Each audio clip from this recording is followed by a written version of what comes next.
ඇයි මෙහෙම කරන්නේ කියලා මටත් ප්‍රශ්නයක් වෙච්ච දෙයක් ගැන තමයි මේ කියන්න යන්නේ.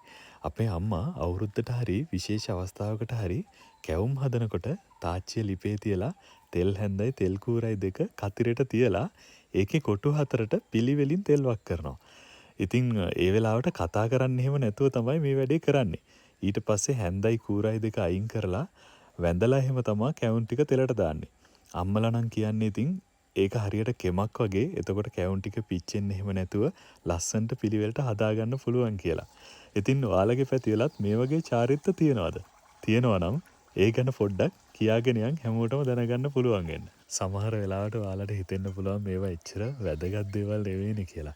ඒ වුණාට අපේ සංස්කෘතියත් එක්ක බැඳිච්ච අපූර්ව දේවල් තියෙනවා. ඉතින් ඒවා සමහර වෙලාවට අපේ පළාත් වලින් පළාත් වලට වෙනස් වෙනවා. එයාලටම ආවේනික වෙච්ච දේවල් ගොඩක් තියෙනවා.